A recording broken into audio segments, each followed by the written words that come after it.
E concedo a palavra agora ao Dr. Demóstenes Lázaro Xavier Torres, que fará a sustentação oral pelo réu Almir Garnier Santos.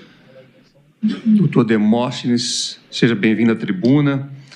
Tem até 1 hora para a sua sustentação oral. Excelentíssimo senhor presidente da primeira turma do Supremo Tribunal Federal, ministro Cristiano Zanin.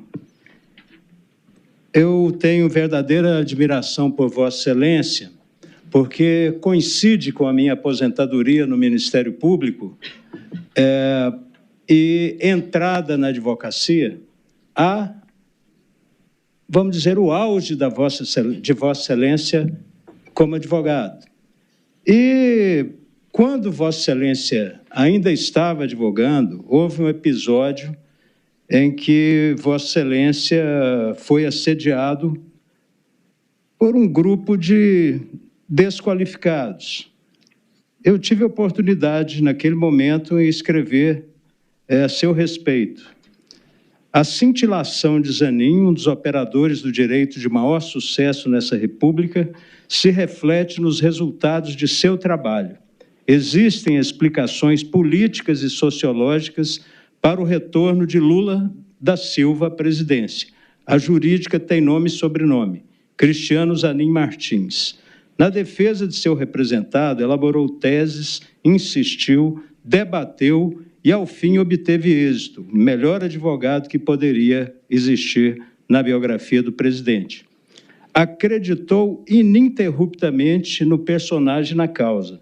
Metade do país endeusando o juiz algoz de seu cliente, os demais 50% achando que a cadeia era pouco para ele. E Zanin firme em seu propósito de absolvição. Gente que fez carreira graças a Lula, em cargos públicos e nos negócios particulares, o trocava por acordos de delação que diziam sobre os dedos duros o dobro das mentiras atiradas nas costas do traído. E Zanin gastando argumento para desmontar os trastes. Sua crença na justiça abolia o pessimismo de quem supunha que Lula só sairia da PF, Polícia Federal, para um PF, Presídio Federal. Vitorioso, deveria contagiar os que desejam resolver seus traumas fora da lei. Então, quero repetir isso aqui, porque eu disse e escrevi quando Vossa Excelência era ainda advogado. Então, eu sempre digo, quando o Supremo acolhe uma boa tese, os ministros estão, em geral, não agindo de ofício. Os ministros estão sendo provocados. E Vossa Excelência soube, com denodo, com persistência, buscar esse seu apogeu na advocacia. Isso talvez tenha facilitado, ou melhor, o indicado para ocupar esse altíssimo e honrado posto de ministro do Supremo Tribunal Federal. Então, a Vossa Excelência, minhas homenagens, e eu tenho certeza que um novo advogado que sou tem como ídolo uma pessoa com a sua índole, com o seu caráter, com o seu trabalho.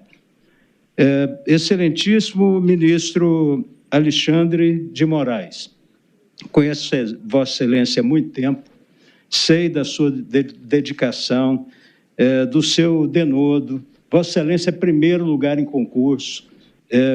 Quando Vossa Excelência passou com 21 anos de idade, eu já estava no Ministério Público, nós todos o admirávamos e o admiramos, né? E acredito firmemente que Vossa Excelência tinha um destino iluminado. Vossa Excelência professor, escritor,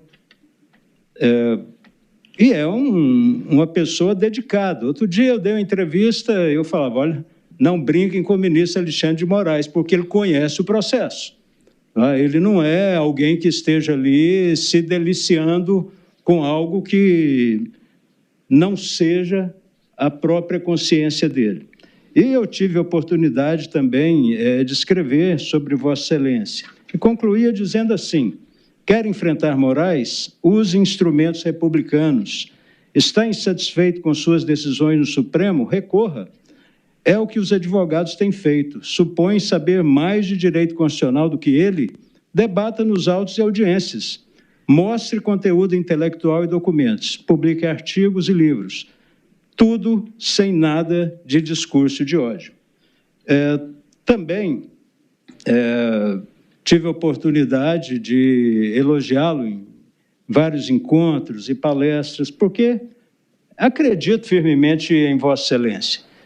Quando Vossa Excelência esteve no Conselho Nacional de Justiça, acompanhava de perto seu trabalho, quando Vossa Excelência era uma espécie de primeiro-ministro na Prefeitura de São Paulo e que sabia resolver os problemas que eram encaminhados, muitas vezes fui atendido junto com o prefeito Kassab por Vossa Excelência e sei que Vossa Excelência é um homem de resolver problemas, não é um homem de cozinhar o galo, como se diz no interior de Goiás. Excelentíssima senhora ministra Carmen Lúcia, que também tenho a honra de conhecer há muito tempo, desde que era procuradora do Estado de Minas. Eu era procurador-geral de Justiça, 34 anos de idade, uma irresponsabilidade. Mas Vossa Excelência teve a oportunidade de dar várias palestras em Goiás e eu sempre a convidando para isso. E tem feito um grande trabalho no Supremo Tribunal Federal e no Tribunal Superior Eleitoral.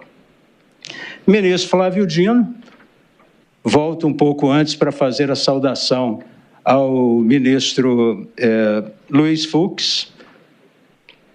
Não sei se erro, porque eu olhei no Google e eu vi aqui o almirante, o brigadeiro Batista Júnior, deu um número completamente furado, porque olhou no Google, de fuzileiros navais. Mas dizem que Vossa Excelência passou também em primeiro lugar no concurso para o Ministério Público. E isso é um grande feito, né? Uma pessoa que já começa de forma qualificada e que tem demonstrado isso durante sua carreira. Eu lembro muito bem da sabatina de Vossa Excelência. Vossa Excelência saiu aplaudido de pé. Eu tinha acabado de deixar a presidência da Comissão de Constituição e Justiça. Eu sou uma espécie de idiota da objetividade. Se eu tivesse na presidência, não teria deixado, porque como aqui nós somos advertidos, não aplaudam, não façam barulho, não façam isso, nem façam aquilo. Mas Vossa Excelência brilhou grandemente de lá para cá.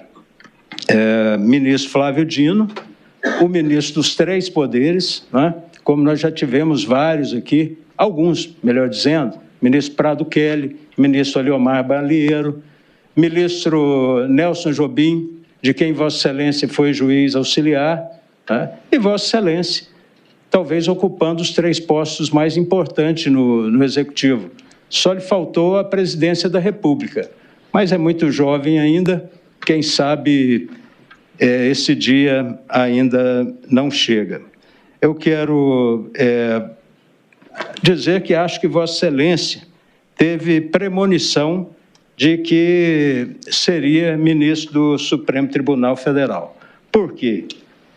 Quando eu era senador e Vossa Excelência era deputado federal, Vossa Excelência aprovou várias leis, ou propôs, e eu no Senado tive oportunidade de relatar, e uma delas, né, que se tornou a Lei 12.019, de 21 de agosto de 2009, dizia o seguinte, que o Supremo, porque tinha que cumprir carta de ordem, o Supremo não tinha ministros criminais auxiliares, e Vossa Excelência disse que era permitido, e eu concordei totalmente, virou lei, ao relator nos processos penais de competência originária do STJ e do Supremo delegar poderes instrutórios e convocar desembargadores de turmas criminais dos tribunais de justiça ou dos tribunais regionais federais, bem como juízes de varas criminais de justiça dos estados na Justiça Federal e assim por diante. Depois, Vossa Excelência também apresentou uma emenda à Constituição que eu tive a oportunidade de relatar, em que Vossa Excelência alterava o artigo 103b da Constituição para modificar a composição do Conselho Nacional de Justiça, porque ficou uma falha.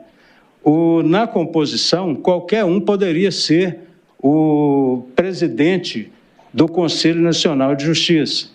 E não tem cabimento um ministro Supremo não ser o originário, o presidente que, naturalmente, deve conduzir os trabalhos do Conselho Nacional de Justiça. E um outro que Vossa Excelência fez muito lobby no bom sentido, para aprovação, foi um projeto de lei que virou a Lei 12.562, que é de inspiração do ministro Gilmar Mendes, foi apresentado pelo senador José Jorge, e eu tive a oportunidade de relatar, que regulamenta o inciso 3 do artigo 36 da Constituição para dispor sobre o processo e julgamento de representação interventiva perante o Supremo Tribunal Federal. Então, acho que Vossa Excelência... me permite... Pois não, Excelência. Pois não. Vossa Excelência citou que eu fui promotor de justiça quando Vossa Excelência também era, né? Sim. E depois eu fiz a carreira da magistratura, sou juiz de carreira. Sim. Eu passei de carreira pelo Ministério Público porque eu me envolvi mais com a tarefa da judicatura. Achava que o Ministério Público opinava e o juiz decidia. E é verdade. E essa é uma vocação melhor. Sem dúvida. Biografia... Tenho que concordar com Vossa Excelência. A biografia a gente tem que defender. Concordo.